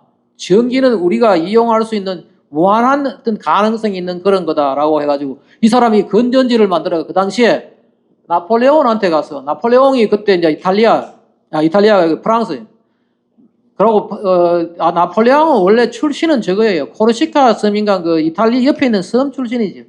그래가지고 이 나폴레옹한테 가가지고 이거 또 시연도 하고 있는데 이 당시는 뭐냐 이게 등은 만들지 못하고 불이 순간적으로 이게 전기해가지고 보여주는 이런 걸 보고 나폴레옹이 아주 신기해하고 이런 것도 나와요. 이게 바로 그 당시에 섰던 그때 이 볼타가 만들었던 그래서 이게 아마 전기공학 하는 사람들 잘 알 거예요. 이 분야에 아는 사람들은 그래서 이 사람이 지금도 그때 업적 때문에 지금 우리가 이게 뭐 10볼트, 100볼트짜리 다 이 볼타 그 사람이. 또 하나가 뭔가 하면은 이게 토마스 다벤포트인가 이 사람이 뭔가 하면은 미국의 버몬트 지방의 총구석에 있는 하나의 대장장이었어요. 블랙스미스 대장장이었는데 이 사람이 뭐하느냐? 처음으로 인간이 전기로 가지고 모터를 돌리는 전기를 주니까 이것이 돌아가더라. 힘이 되더라. 그 전기는 물리적 현상이고 동력을 만들어낼 수가 있다는 걸 알았던 거예요. 이게 처음으로 이제 인간이 전기로 가지고 동력을 만들고 또 이제 우리한테 유명한 토마스 에디슨이 뭔가 하면은 1879년도에 물론 그 전에 말이에요. 토마스 에디슨이 나오기 전에 인간이 전기로 가지고 잠시 짧은 기간이나마 불을 만들 수 있다는 걸 알았죠. 알았는데 이 사람은 뭔가 하면은 이것이 한 40시간까지 가는 실용적인 전구를 만들어 가지고 이때부터 뭐냐? 야, 이 전기는 말이야. 이게 동력이 되고 전기는 조명이 된다. 여기에 집중을 하게 된 거죠. 생명 현상은 떠나버렸고 이 책에는 그게 있어요. 하지만은 그 생명 현상의 전기는 말이에요. 서양 문명에서는 점점점 사라져갔지만은 왜 했느냐? 동굴아파와 러시아에서는 여전히 연구되고 있었다. 지금도 말이에요. 이 분야에 많은 연구들이 어디서 이루어졌느냐? 러시아. 그리고 그 이야기가 나와요. 러시아의 알파벳으로 적혀있던 지식들이 서구에는 전해지지 못해가지고 지금 우리 서양 의학에서는 러시아에서 만들었던 러시아가 발달했던 이 전기에서 의료법 이런 것들이 여전히 단절되어 있다. 알파벳으로 통하지 않아가지고 그 얘기가 나와요. 그리고 거기에 많은 지식들이 지금도 이제 우리가 받아들여야 되는 거죠. 그 얘기들이 여기에 나오고 이것이 뭐냐면은 1888년 뉴욕의 거리 풍경이고 이것은 이제 발티모어 메릴랜드 이 당시에 보면 알지만은 길거리에 전선, 전화선, 텔레그래프, 무선 전신 이 선이 세 개가 다 얽혀 있었다는 거예요. 그리고 이런 시기에 도시에서 이상한 질병들이 생기기 시작한 거예요. 이게 처음으로 여러 가지 이제 문명의 질병들이 생기기 시작했는데 우리가 흔히 많이 생각하기에는 뭔가 하면은 전기가 먼저 나오고 우리가 일반적으로 쓰는 전기가 먼저 나오고 그 다음에 전화가 나오고 무선 전신이 나왔냐? 아니에요. 이 보면은 저도 이거 잘 몰랐는데 무선 전신이 말이에요. 사무엘 모스에 해가지고 1844년에 나오고 그 다음에 전화가 1876년에 나오고 그 다음에 뭔가 하면은 에디슨이 1882년에 뉴욕에다가 처음으로 이게 발전소를 설립을 했다는 거예요. 이걸 해가지고 이 시기에 세 가지 선이 말이에요. 다 얽혀. 그때만 해도 이걸 하는 사람들은 이것이 우리 인간에게 어떤 질병을 가져오고 한다는 걸 몰랐고 했던 거죠. 그리고 무슨 이야기가 나오냐면은 이게 이제 전기가 점점 동력과 이 조명으로 사용되니까 이 생명 현상에는 떠나게 된 거죠. 그리고 이때는 뭐냐? 화학의 발달에 해가지고 화학이 우리도 생물학, 생명 현상 뭐 전부 화학으로 배운 거죠. 전부 화학으로. 화학이 생명 현상의 비옥한 토양이 되었고 생명 전기는 가지 않는 길이 된 거죠. 특히 이 서방 쪽에서는. 그런데 이제 초기 이 전자파에 대한 이 질병들이 기록이 되어 있는데 이 저자가 이것을 이제 하고 있어요. 우리가 알고 있는 토마스 에디슨. 이 사람이 봐요. 이 사람은 여기 있죠. 16세 때부터 떠돌이 전기 기사를 하다가 전신 기사. 여기다가 선을 연결해주고 저쪽 선 연결해가지고 전신 기사로 일하다가 21세기의 통신 서비스를 제공하는 사업을 했고, 그 다음에 이제 백열 전구, 발전기, 병렬 회로 이런 것들을 했는데 이 사람이 제가 살았던 미국 뉴저지 주에서 많은 활동을 했어요. 그리고 지금도 보면 미국의 뉴저지 주에 에디슨이라는 타운이 있고 거기에 지금 저기 있어요. 자기가 했던 그 유물들도 있고 하고. 이 사람 아들이 뉴저지의 주지사도 한번 한 적이 있어요. 주로 이제 여기서. 근데 이 사람이 뭐냐? 여기다가 1878년에 당뇨병, 그 당시에는 상당히 희소성이었죠. 당뇨병을 걸렸네. 왜 당뇨병이 걸렸느냐? 자기가 계속해서 전기 실험을 하고 전기를 가까이 하다가 봅니다. 아마 그래서 우리나라에 아마 이게 전자공학 이런 걸 하는 분들, 이걸 다루는 사람들은 상당히 조심을 해야 될 거예요. 근데 아직도 이거를 잘 모르고 있죠. 아시죠? 우리가 알고 있는 알렉산더 벨, 전화기 만든 사람. 이 사람도 원래 영국에서 태어나가지고 이 사람이 원래 보니까 저것도만은요. 벙어리를 가르치던 벙어리를 지도하는 사람이에요. 발성법 지도하는 사람이 청각 장애인의 말하는 법을 가르치다가 보스턴 대학교의 발성학 교수가 되었고 그러다가 이제 전화기를 만들고 근데 이 사람도 뭐냐? 심한 두통, 불면증, 자골신경통, 숨가쁨, 가슴 통증, 불규칙한 심장박동, 이 광민간도 이게 뭔가 하면 나중에 이게 뭔가 하면 광민간도가 햇빛 알레르기 이런 것들을 넣고 이 사람도 나중에 당뇨를 진단받은 사람. 더 불행하게 이 자기 병이 무슨 병인지도 모르고 죽은 사람이 누군가 하면은 우리 마르코니 무선 전신 했던 이 사람은 원래 이탈리아 사람이에요. 이탈리아 사람인데 그 당시만 하더라도 우리가 지금 미국 가서 여러 가지 활동을 학문적으로 하듯이 그때 이탈리아 사람이 주로 활동을 어디서 했느냐? 영국에 했어요. 영국에서 하면서 이 사람이 뭐 했느냐 하면은 장거리 무선 통신을 한 거예요. 그 영국의 폰주 지방하고 캐나다의 포트 모리엔 사이에 옛날에 저런 걸 우리나라도 있었어요. 저런 안테나를 세워놓고 멀리에 통신을 하는 거예요. 멀리까지 이런 식으로 통신을 하는 이런 것들을 이걸 이 사람이 개발한 거죠. 장거리 무선 통신 실용화를 해가지고 1909년에 노벨 물리학상도 받고 이렇게 했죠. 그런데 이 사람 역시 뭔가 하면 요걸 요렇게 해놓고 그 밑에다가 신혼집 만들어 놓고 신혼집을 지어가 살고 이러다가 부인이 뭐 낙태를 하고 여러 가지 피해를 입은 그게 나와요. 보십시오. 여기에 이런 나이야. 그죠? 1906년 2월에서 5월까지 자기가 이런 곳에서 살다가 말이에요. 많은 시간을 발열과 정신착란을 겪고 그 다음에 1918년부터 21년 단파 장비 설계하고 우울증, 충동, 그 다음에 뭐 27년에 신혼여행 도중에 가슴 통증으로 쓰러졌고 중증 심장질환. 이 사람은 결국은 뭔가 이 계속해서 심장마비, 마이크로파 개발하다가 심장마비 마지막 9번째 심장의 마비에 죽은 사람이에요. 자기가 이것 때문에 자기가 이 전파 통신 때문에 이 전파 때문에 자기가 병이 생겼다는 걸 모르고 살아가다가 결국은 뭔가 하면은 마지막 병에 죽었던. 또 하나 지금 이제 이게 초기에 이런 것이 있었고 우리가 모르는 놀라운 자료들이 있어요. 또 하나가 뭐냐? 이 미국 스웨덴 같은 데서 기록이 남아 있는데요. 스웨덴에서 기록이 뭔가 하면은 갑자기 말이에요. 스웨덴 지역의 기록에 보면은 폐암 사망률이 이 시기에 팍 올라가죠. 1955년에 갑자기 폐암이 급증하잖아요. 왜 그러느냐? 그 당시에 뭔가 스웨덴에서 처음으로 FM 라디오파와 TV 방송이 시작된 거죠.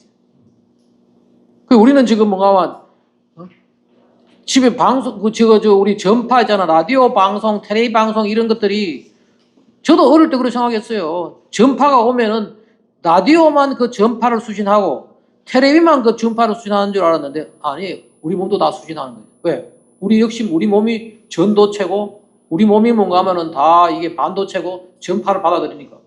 근데 이거 봐요. 이런 기록들이 다 남아있는 거죠. 스웨덴에서 1955년부터 갑자기 폐암, 왜 폐암이냐? 이 폐가 보니까 이게요, 산소를 전달하기 때문에 특히 우리 전파에 대해서 영향을 많이 받는 데가 뭔가 하면 산소예요. 또 미국 같은 경우는 봐요. 우리나라도 아마 이런 데이터들이 나올지 몰라요. 미국에 어떤 일인가 하면은 갑자기 언제 미국에 휴대폰 안테나가 대량 보급됐느냐? 제가 미국 공부할 때 휴대폰 없었잖아요. 휴대폰 없었는데 96년도에 휴대폰 안테나가 전국에 깔리기 시작하니까 그때부터 급속히 당뇨병이 증가. 당뇨병이. 왜 당뇨병이냐? 그것도 나와요. 또 하나가 뭐냐? 저도 이 책 보면서 내가 깜짝 놀랐던 게 뭔가 하면은 플로렌스 조이너 이 육상 선수가 잠실에서 달리기 할 때 내가 그때가 있었어요. 그때 그 자리에 표 사가지고 그거 봤어요. 우리나라 88 올림픽 육상급 메달리스트 있죠. 이 여자가 뭔가 하면은 38세 나이에 언제 하면 98년도에 심장마비로 죽었어요. 미국에 말이에요. 이게 왜 98년도냐? 그 이후로 봐요. 98년도, 99년 거기도 수없이 나와요. 미국의 젊은 운동선수들이 말이에요. 휴대폰 보급이 있고 난 뒤에부터 이게 많이 이게 심장마비로 죽는 거지. 왜 그러냐? 그 이유도 나와요. 우리나라도 있더라고요. 우리나라도 뭐 젊은 선수들이 심장마비 때문에 많이 죽는, 우리 지금 근데 우리나라에 여기에 대해서 어느 의사도 이걸 얘기를 안 하는 것 같아요. 아마 그 책 자세히 한번 읽어보고 어떤 그 논문들 보면은 그 이유가 나와요. 거기다가 보십시오. 우리나라에 보십시오. 2017년부터 12년부터 17년 5년 동안 말이에요. 급성심경경색 진료인은 급속히 증가했어요. 거의 29% 5년간 증가했는데 그 중에 한 명은 뭔가 하면은 40대라는 거예요. 이런 것들이 우리나라 데이터에 다 나와요. 거기에다가 신부정 유병률도 말이에요. 계속 지금 2002년부터 급속히 지금 증가하고 있고 거의 20년 만에 3.4배가 증가했다는 데이터들이 나오는 거예요. 왜 이게 심장병이 이렇게 많으냐? 그리고 젊은 운동선수들이 왜 이렇게 많으냐? 뒤에 가서 돼요. 급증하는 당뇨와 비만 봐요. 지금 2000년대 이후에 말이에요. 당뇨병이 10년 동안에 60% 증가했다. 특히 거기다가 이 당뇨 대란 이게 조설부 난 거예요. 30대 같은 경우도 보십시오. 거의 17년부터 21년 사이에 거의 8만에서 11만으로 거의 20대도 증가하고 20, 30대에 왜 이렇게 당뇨가 증가하느냐. 이게 다 뭐냐 이게지. 왜 나이 들어가지고 뭐 당뇨 걸리는 거 하고 20, 30대 지금 우리나라에 이런 경우가 많다. 당뇨 대란에 근데 당뇨 대란 이야기 하면서 끊임없이 말이에요. 지금 뭐 식이, 운동 뭐 이런 가지 우리 생활 환경에 생겼다는 이야기를 안 해요. 또 하나가 뭐냐? 성인 비만율 보십시오. 거의 10년 만에 말이에요. 거의 한 5, 60%를 증가시켰어요. 중고등학생 안 봐요. 중고등학생 딱 10년 만에 거의 배 증가했잖아. 남학생, 여학생 해가지고 뭐. 청소년 비만율이 왜 증가하느냐? 이 시대의 청소년들이 더 많이 먹고 운동을 안 해서 그러냐? 그거 아니에요. 이게 무선 통신 시대에 우리가 모르는 여러 가지 지금 일들이 있는데 이것이 지금 우리나라에서 물론 의사들도 봐야 되지만은 이런 것들을 이제 환경부에서 해야 되는 거예요. 쓸데없이 무슨 탄소 중립한다고 엉뚱한 짓 할 게 아니고 지금 이게 우리나라에 지금 큰 환경부가 잘못하고 있는 게 뭐냐면은 병은 의사들이 하고 병은 보건복지부 소관이다. 병 치료는 맞죠. 재활이나 치료나. 그렇지만은 사람이 병이 안 생기고 건강하고 쾌적한 환경에 살 수 있도록 최고의 의료법은 뭐예요? 병이 안 생기는 거예요. 그런 걸 해야 되는데 안 하고 있어요. 근데 지금 요즘 중고등학생들이 비만율이 높구나. 왜 높은지를 지금 우리가 모르고 있다는 거예요. 해외에 이런 게 있어요. 이거 영국 자료인데 말이에요. 영국도 이 책에 나오는 이야기를 제가 찾아봤어요. 찾아보니까 영국도 보세요. 90년대부터 해가지고 지금 뭐 비만율이 어덜트 오베스티 나이든 성인 비만율이 거의 뭐 15%에서 29%. 또 그 다음에도 뭐 여기 보면은 16세에서 24세도 6.5%에서 거의 배로 증가했잖아요. 15%. 그 다음에 또 하나가 뭔가 하면 당뇨도 보십시오. 당뇨가 2.4%에서 6.5%. 거의 뭐 배 이상 다 증가했죠. 왜 이것이 이렇게 증가를 했느냐. 또 하나 이게 여러 가지 재밌는 자료가 나오는데 뭐 인디언 얘기도 나오고 뭐 여러 가지 나오는데 한번 보십시오. 그 중에 하나 우리가 보는 게 뭔가 하면 부탄이라는 나라가 원래 전기를 안 쓰다가 뭘 하느냐. 2002년도부터 이 왕축, 신계 왕축, 이 젊은 왕이 부탄을 현대화한다고 이제 전력청, 에너지부 전력청을 설립하고 전기를 안 쓰던 동네에 2012년까지 84%. 이 부탄이라는 나라가 원래 보니까 이 수력 발전이 좋아가지고요. 수력 발전이 좋아가지고 처음에는 수력 발전을 다른 나라에서 해갖고 가져간 거예요. 주로 수출을 했는데 수출을 하다가 이제 자기들이 더 많은 발전을 해가지고 자기 나라에 이제 국민들이 쓰는 거지. 이게 부탄의 전력 보급률이.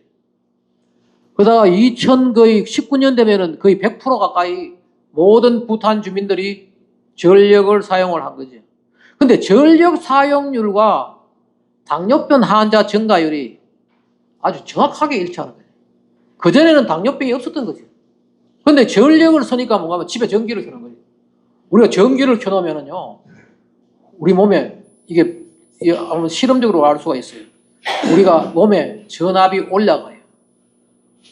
당뇨병이 아주 깨끗하게 그냥 그대로 똑같이 올라가는 거예요. 또 하나가 뭐냐? 우리나라에 보십시오. 계속해서 폐암, 아까 똑같이 폐암이 계속 증가하고 유방암. 지금 우리 엄마보다도 딸이 유방암 걸릴 확률이 2배가 높다. 계속 증가하지. 피부암도 증가하고 전립선암 한 3배 정도 증가하고 전립선암도 증가하고 불면증. 지금 그래서 지금 의학 중에서 옛날에는 뭐 성형외과, 피부과, 안과가 좋았다 그러는데 요즘은 정신과가 요즘 뭐 좋다는 거예요. 정신과 손님 많다고. 종합병원에 가면 줄 서 있는 데가 정신과라는 거예요. 불면증 보십시오.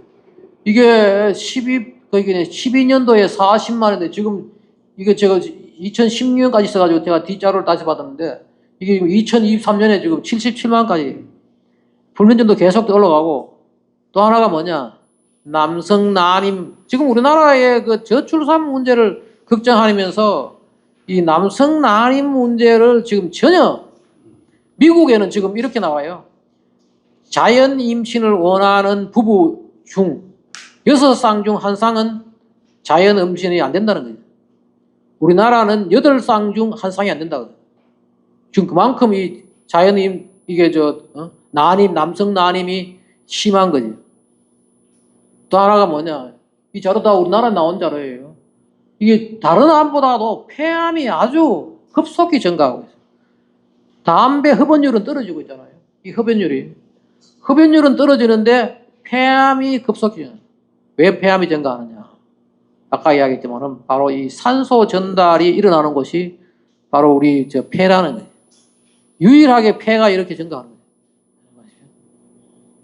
악성 뇌종양인데 보십시오. 여기 보면은 뇌종양이 계속해서 이런 식으로 특히 이게 영국 자료인데 우리나라도 이런 자료들이 아마 있을 것 같은데 제가 구할 수 없어서 그런데 외국 자료들은 그래도 제가 계속 그 외국에서 받으니까 이걸 악성 종양이 지금 계속 증가돼 보십시오. 이런 말이 나와요. 이건 여기 보면은 이 악성종 어그레시브 브레인 튜머 이 악성 종양이 95년도부터 2015년도 사이 더블됐다. 모아된 더블 배 이상으로 늘어났다. 왜 그러냐? 그리고 또 하나 신기한 거는 말이에요. 뇌종양도 어느 부위에서 뇌종양이라는 것이 다 이제 데이터가 나오는 거죠. 근데 바로 요게 어떠냐 하면 바로 여기. 바로 여기에 우리 여기 앞부분하고 옆부분 휴대폰 사용이 일반화되면서 말이에요. 뇌종양이 급속히 증가했고 뇌종양이 증가하면서도 뭔가 하면은 우리 휴대폰을 드는데 여기에 이것이 늘어났다는 게 외국에 다 나와요. 그리고 책 보면 그런 거 나와요. 테드 케네디 미국 상원 의원도 뇌종양으로 죽을 때 이 사람도 휴대폰이 문제라는 걸 지적을 했다는 거예요. 또 지금 바이든 대통령의 작은 아들은 자꾸 사고 치지만은 큰 아들은 똑똑한 큰아들이 죽었어요. 다 뭐냐 악성 종양으로. 그거 다 책에 나오는 이야기. 저도 뭐 그래서 이게 바이든 큰아들이 이 휴대폰 때문에 죽었다는 존 맥케인 이분도 그 이야기가 나와요. 이분은 아예 나온 이야기가 그래요. 이게 바로 전자파 휴대폰 때문에 그렇다는 이야기예요. 우리나라도 국무부 회장 그다음에 윤석과 그 외에 많은 사람들이 지금 이게 뇌종양으로 하는데 뇌종양이 왜 걸리는지를 지금 정확하게 얘기를 안 하고 있어요.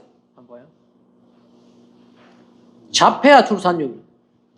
지금 우리나라가요, 세계에서 홍콩 다음으로 자폐아가 제일 나오는 근데 홍콩은 저게 도시국가라 가지고 나라로 따지면 우리나라가 1등이라는 거 이거 봐요.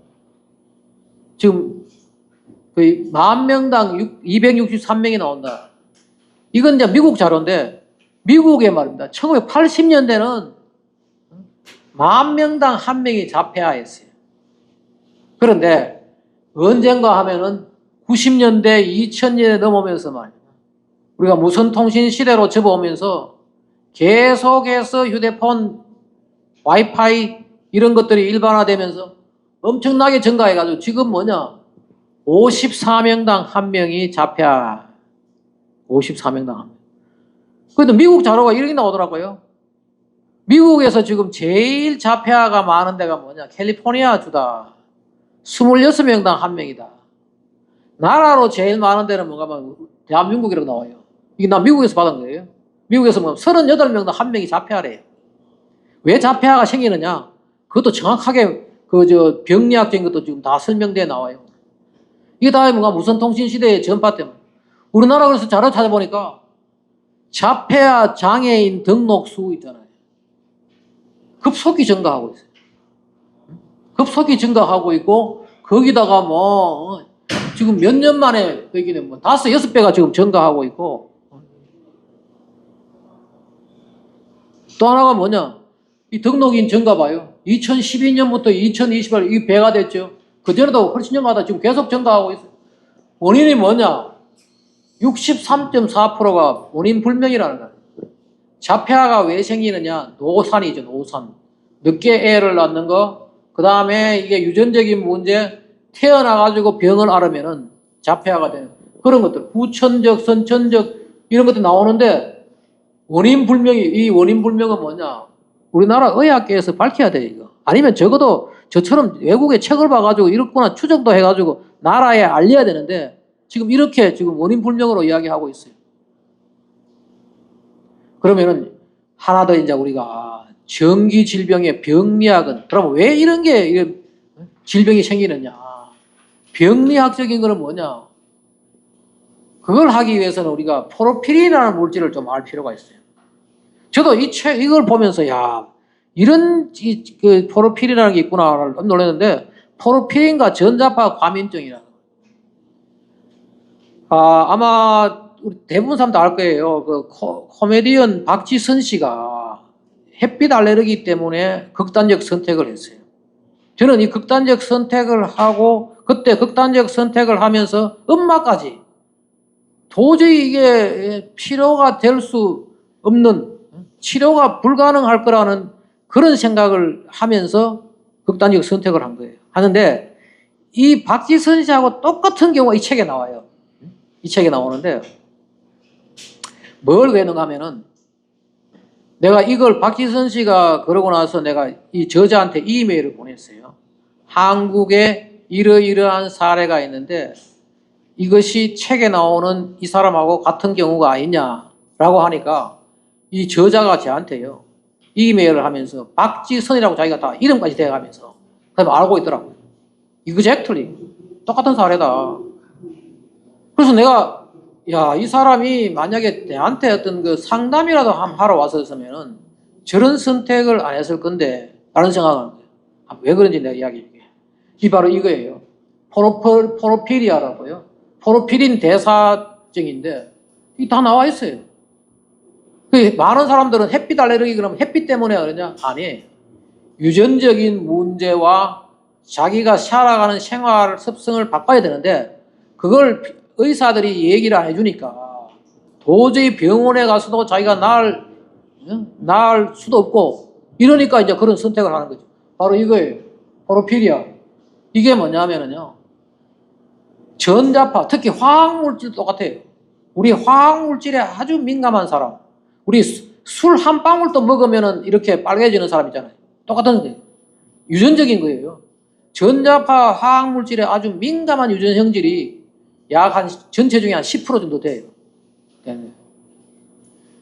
또 저런 사람도 여기 보면 이것도 나와요. 우리 그 비 올 때 그 뭐라 그러나 내일 비가 올 것이다 안 올 것이다 이런 걸 느끼는 사람이잖아요.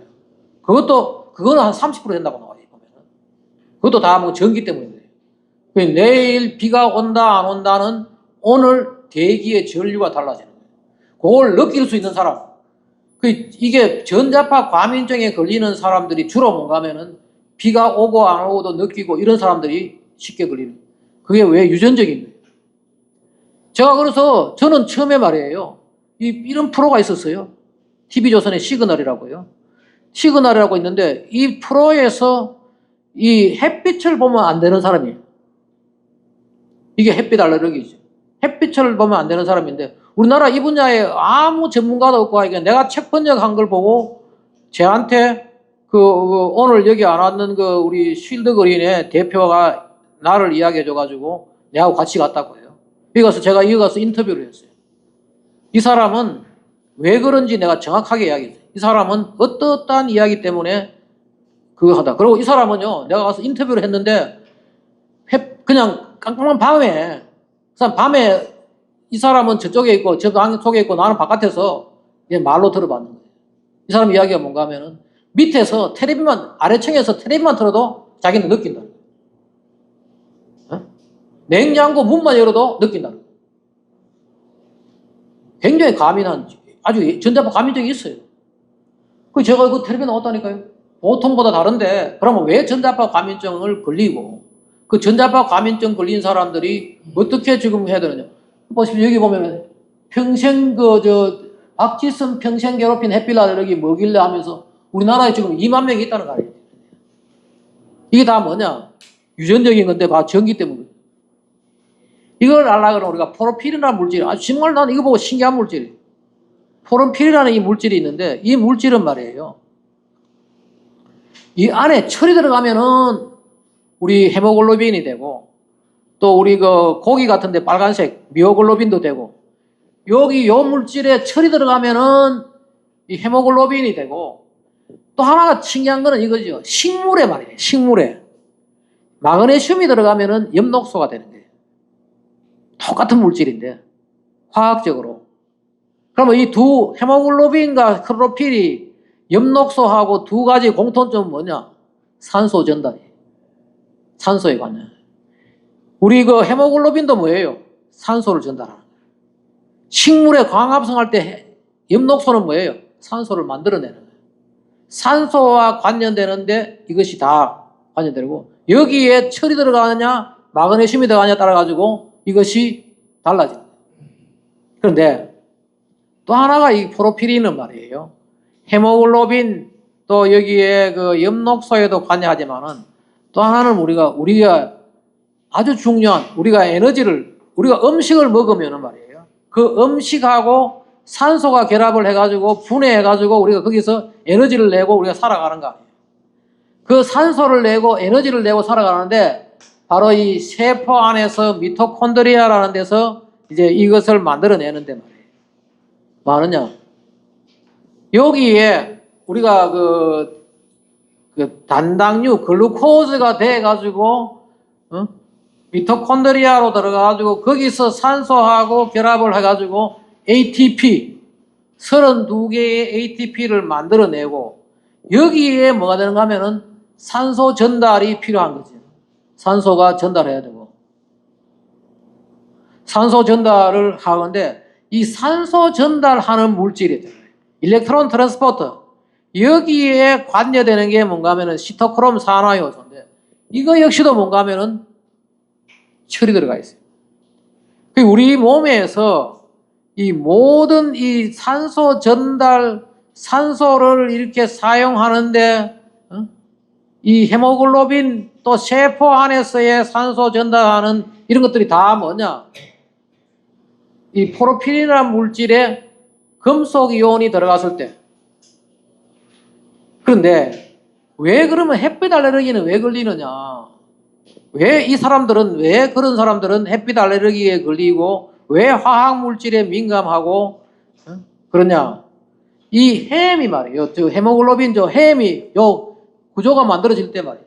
8개의 단계를 거치면서 반응을 하는데 A에서 B로 가고 B에서 C로 가고 C에서 D로 여러 가지 반응이 다 밝혀져 있어요. 화학적으로는. 밝혀져 있는데 여기에 이것이 있잖아요. 이 사람은 이렇게 설명을 해요. 우리가 컨베이어 벨트에서 물건 하나 만들어가 옆에 주고 그 물건을 만들어 또 옆에 주고 또 옆에 주고 쭉쭉 가잖아요. 그런데 병목 현상이 생기면은 연속 반응을 해야 되는데 이것이 연속 반응을 해야 되는데 병목 현상이 생기면은 저런 물질이 축적이 되는 거예요. 축적이 어떻게 되느냐? 그러면 계속해서 다 축적이 되느냐? 그게 아니고 말이에요.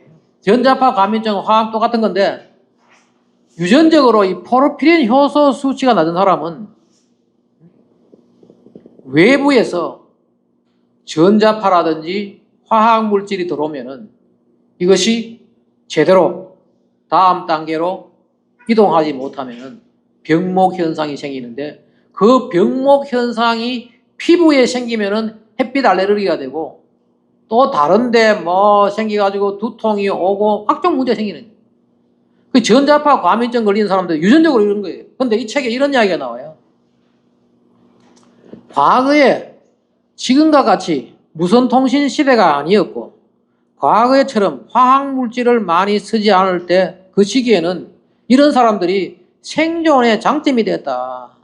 조금만 이상해도 자기가 여기가 좋지 않구나 이를 알았는 거예요. 그래서 재밌는 이야기들이 많이 나오는데 제가 오늘 쓰면 하여튼 그래서 그 사람들은 지금 말이에요. 그 햇빛 알레르기 가져가지고 도저히 치료가 안 되고 이래가지고 극단적 선택을 하고 이런 사람들은 저거예요. 자기가 병이 모르고 병원에 가니까 또 그때 지난번도 아까 제가 그 인터뷰하러 갔던 데가 면목동인데, 면목동에 있는 그분 이야기도 들어보니까 뭔가 하면은, 병원에 가니까 MRI 찍고 뭐 병원에서 오만 전자파를 다 쪼아가지고 갔다 오면 더 힘하네. 도저히 못 가겠다네. 병원이 두렵다 이거지. 어? 아마 이런 사람들 많을 거예요. 그래서 내가 그랬다니까요. 야, 박지선 씨 저 사람은 내하고 인터뷰만 하면서도 저런 선택을 안 할 건데, 저 사람 살 수 있는 방법이 있어요. 뒤에 가서 말씀드리고. 근데 이런 것들이 지금 계속해서 있는데도 우리는 지금 모르고 있는 거죠. 지금 이런 사람이 있어요. 로버트 베이컨가 이 사람이, 이 사람은 뭔가 하면 바디 일렉트릭이라는 책을 쓴 사람이에요. 바디 일렉트릭. 인체는 전자파다, 반도체다, 뭐 이런 이야기. 이 사람은 했던 말이 이거예요. 나는 현재 지구 환경을 가장 심하게 오염시킨 것은 전자기장의 급속한 확산이라고 생각한다. 전자기장에. 이 사람이 노벨상 2번이나 노미네이션 됐는데, 2번 다 못 받고 돌아가셨어요. 아마 지금쯤 살았으면 이번에 노벨상 받을 만한 업적을 했는데, 이 사람은 자기는 자신있게, 이 말이 바로 그 말이에요. 이게 왜 그러냐? 지금 우리 60년대에 비해가지고 말입니다. 100억 배나 높은 인공전자파가 생활 환경에서 간접된다. 지금 우리는 완전히 그 전자파 스모그에 지금 사는 거예요. 이런 데 살 때 우리가 뭐 해야 되느냐? 그러니까 이제 맨발 걷기 효과가 훨씬 나타나는 거죠. 그걸 뒤에 가서 제가 말씀드릴게요. 그러니까 100억 배나 높은 그런 지금 생활을 살아가고, 지금 여기는 이런 말을 하고요. 전자파 과민증으로 정상적인 생활이 어려운 사람이 2,500만 명에 이르고 3억 명 이상이 두통이나 수면장애를 유발하고 있다. 이 데이터, 그 우리나라는 이걸 알지만은요, 이게 전자파 과민증이 있는 사람들을 외국에서는 장애인으로 분류를 해가지고 나라에서 특별히 의료보험에 주고 있어요. 우리나라는 지금 전자파 과민증 걸린 사람한테 저걸 안 하잖아요. 장애인 분류를 안 하는 거예요. 장애인법으로 분류해야 돼요. 지금 보세요. 위에서 인공위성으로 쏘고 뭐 각종 전파로 쏘는 거죠. 근데 한번 보세요. 우리 지금 자동차 타고 가면은 내비게이션 있죠. 내비. 그 내비의 원리가 뭔가 하면은 미국에서 쌓아 올린 위성 세 곳에서 내려주는 전파로가 수신해가지고 위치를 찾고 가는 거예요. 그러면 그 전파가 우리는 옛날에 그렇게 생각했잖아. 내비게이션만 그걸 받고 내 몸은 괜찮았냐? 내 몸도 그 전파를 받고 있어요. 수신 능력이 있는 거죠. 우리 옛날에 말이에요. 라디오가 라디오 잘 안 나오면 손으로 대면은 뭐 좀 달라지잖아요. 내가 지금 뭐 하면 전파 안테나 역할을 하고 있는 거지. 계속해서 그 내비 차에서 내려오는 어마어마하게 지금 위성에서 쏘가 내려오는 거지. 이거 집에 보세요. 집에도 뭐 각종 와이파이 돌아가고 옆집 돌아가고 아래층 돌아가고 뭐. 우리 또 침대 옆에도 봐요. 지금 우리는 어마어마하게 전자파를 받고 살아가는 거지. 살아가는데 이걸 어떻게 해야 되느냐. 해야 되는 일이 이제 뭐 지금 한두 가지가 있는데 한번 보시죠. 이런 게. 왜 그러면 당뇨하고 암하고 뇌종양이 생기느냐. 이게 시토크롬이라든지 헤모글로빈 같은 데가 뭐 있어요. 철이 있잖아요. 이게 전자파를 쏘면은 이걸 철 같은 이것 때문에 흡수를 하게 되는 거죠. 그 시토크롬 햄과 헤모글로빈의 그 산소 전달 기능과 또 여기 또 세포 안에서의 산소 전달하는 시토크롬에 이상이 생기고 그러니까 뭔가 하면은 산소가 부족해지는 거예요. 산소가 부족해지고 결핍, 젖산이 축적이 되고 그래서 나오는 건 뭔가 하면은 활성산소가 계속 증가하는 거예요. 우리 지금 맨발 걷기를 하게 되면은 이 활성산소를 중화시킨다는 거 아니에요. 근데 이게 계속해서 전자파를 받으니까 활성산소가 증가하고 이게 여기서 문제 생기는 거예요. 그리고 이게 활성산소가 제대로 이게 시토크롬 이게 산소가 결핍되고 이게 제대로 분해가 안 되니까 우리 몸에 분해가 안 되니까 뭐예요? 당이 분해가 안 되니까 그 남았는 것이 당뇨가 되고 그것이 비만이 되는 거예요. 지금 우리 청소년들이 왜 비만이 그렇게 급상하느냐? 왜 젊은 애들이 당뇨가 심해지느냐? 이 전파 때문에, 전파를 수신하기 때문에 몸에서 들어오는 영양소를 다 분해를 못하는 거예요. 분해를 못하니까 그것이 피 속에 들어가지고 당뇨와 비만이 되고 고지혈증이 되는 거예요. 암이 왜 생기느냐에 대한 기본 것들은 벌써 이 사람이 1931년도에 노벨상 받았던 오토 와버그, 이 사람이 독일 사람인데, 원래 그 암이 잘 생기는 거는 뭔가 하면은 세포에 산소가 부족하고, 그 다음에 애시딕 티슈, 산도가 높은 거, 다시 말해가 뭔가 하면은 들어오는 영양소가 다 분해가 안 되니까 저산으로 남아있고, 또 이게 햄이 산소를 잘 전달 못하니까 산소가 부족한 거예요. 그 산소 부족하고 산성이 높은 데는 암이 생기는 거예요. 그래서 이제 햄의 기능이 생기게 되니까 이게 세포 산소가 결핍되고 저산이 쭉 되면 암이 생기는 거예요. 그래서 각종 이제 암들이 이렇게 유방암, 전립선암, 갑상선, 폐암, 백혈병까지, 최근에 백혈병도 나이 든 사람들 많이 지금 하고 있죠, 보면. 또 하나가 뭐냐? 뇌종양 문제인데, 왜 그러면은 휴대폰을 오래 쓰면은 이게 뇌종양이 되느냐? 우리 뇌로 올라가는 혈관은 말이에요. 다른 혈관하고 달라가지고, 블라드 브레인 베리어라 해가지고, 아주 외부에서 들어오는 물질들, 우리 다른 혈관은 외부에서 들어오는 독성 물질이라든 이런 것들이 그렇게 민감하게 반응하지 않지만은, 뇌로 올라가는 거는 민감하게 반응하기 때문에, 내가 중요하기 때문에 차단하는 게 아주 꼼꼼하게 차단해요. 우리가 환경 독성학을 배울 때 다 해요. 환경 독성학. 외부의 이 독성 물질이 인체에 들어올 때 어떤 영향을 주느냐를 기본적으로 할 때 환경 독성학이 나오는 거지. 블라드 브레인 베리어, BBB. 이 BBB가 어떤 일을 생기는가 하면은 전파를 받으면은 이것이 어떻게 되느냐. 뇌 혈관 보호막이 유해 물질 침투를 막기 위한 특수 장비인데, 이게 전파를 받으면 뭐가 되느냐 하면은 바로 이게 투수성을 높이는 거예요. 이게 전파를 받으면 투과를 시켜버려요. 과거에는 이걸 외부에 들어온 독성 물질을 막아주던 것이 투과성을 높여가지고 올라가 버리는 거예요. 전자파가. 이렇게 올라가 버리는, 이거는 다 실험적으로 했어요. 실험적으로 뭔가 하면은, 봐요. 여기에 G 실험을 한 거예요.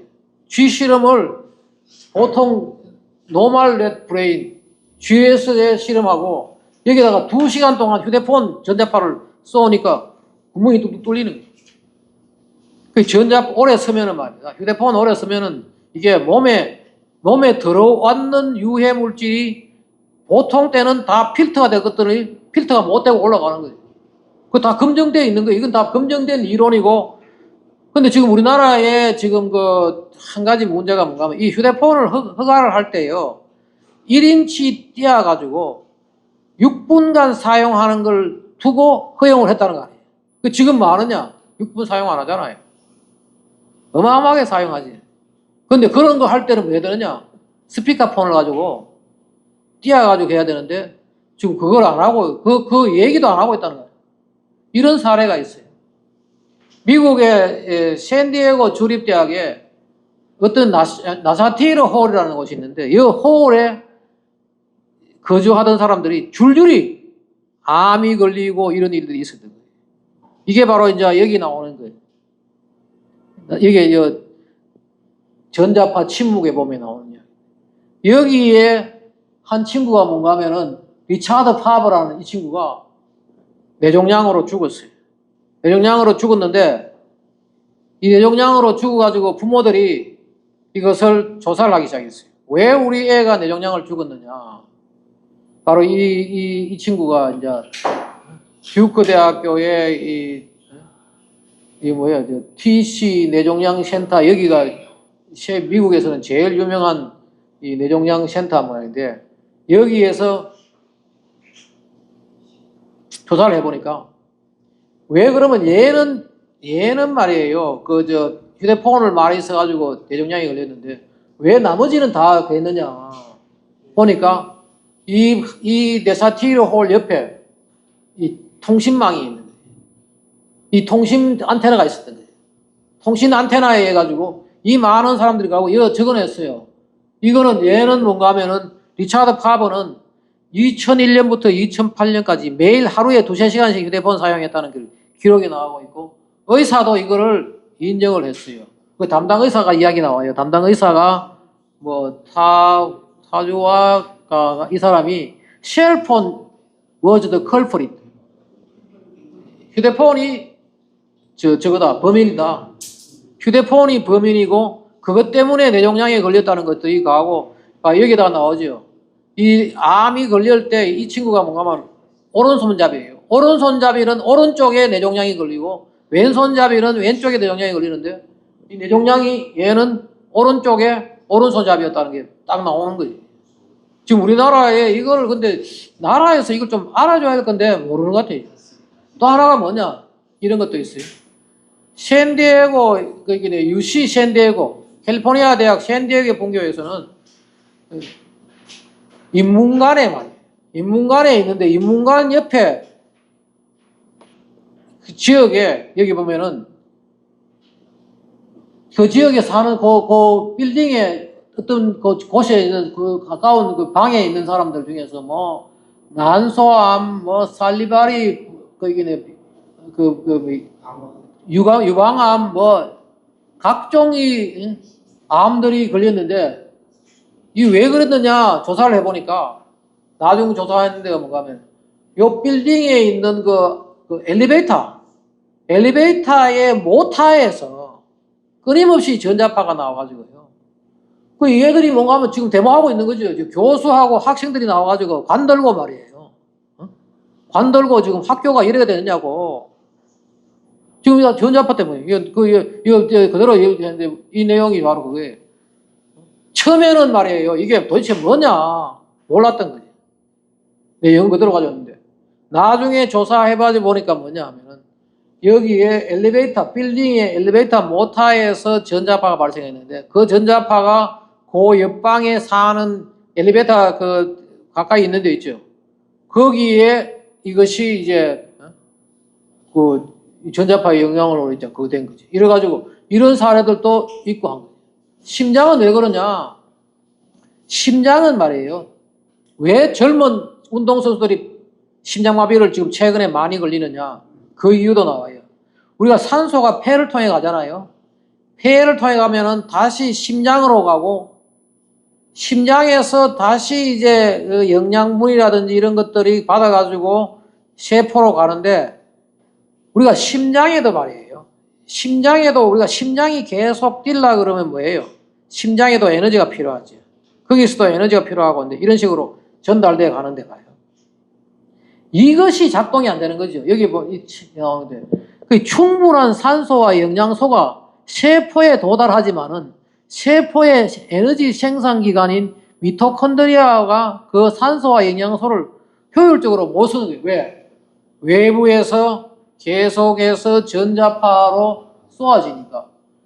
이것은 심장을 포함한 전체 신체 전반에 산소를 고갈시키고 결국 심장에 손상을 줄 수 있다. 이거는 지금 저것도 있어요. 동물 실험들 극히 낮은 수준의 라디오파에 노출된 동물에서도 시토크롬 산화제의 활성이 손상된다 나타나거든요. 그런데 한번 보십시오. 이제 이게 우리가 왜 이 젊은 운동선수들이 심장마비로 죽느냐 그게 나와요. 왜 우리나라도 이게 나오더라고요. 우리나라도 왜 젊은 그 운동선수 노리는 암살자 하면서 젊은 운동선수들이 심장마비로 잘 죽는다. 요 이야기를 하면 이거예요. 요 글을 크게 쓴 거예요. 갑작스런 심장마비는 젊은 운동선수의 주된 사망 원인 중 하나다. 연습을 지나치게 해서가 아니라 선천적으로 심장에 이상이 있기 때문에 발생한다. 이거 완전 거짓말이에요. 이게 거짓말이 뭔가 의사들이 지금 이렇게 이야기하고 있는데 거짓말이에요. 왜 거짓말인가 하면은 선천적으로 심장에 이상이 있으면은 운동선수가 안 되지. 말이 안 되죠. 이게 완전 틀린 거예요. 왜 그러냐? 딱 나와요. 우리 모든 신체 기관 중에요. 24시간 동안 쉬지 않는 기관이 심장이에요. 두 번째, 처음부터 이야기했죠. 전자파에 아주 민감하게 반응하는 기관이 심장이에요. 심장하고 뇌예요. 세 번째, 이 운동선수들은 말이에요. 다른 사람하고 달리 심폐기관이 엄청나게 발달된 사람이에요. 엄청난 에너지를 소모하는 사람들이에요. 그런데 이것이 이제 이 제대로 작동을 못하는 거예요.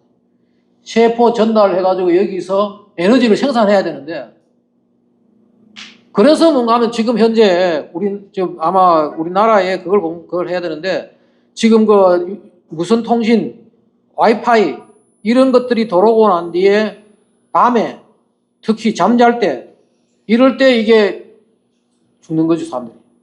젊은 운동선수들이. 지금 우리는 모르잖아. 이러고 있으니까요. 선천적으로 심장이 있으면 내가 지금 운동 못하지. 한번 생각을 해봐요. 그런데 지금 이걸 모르고 있는 거죠.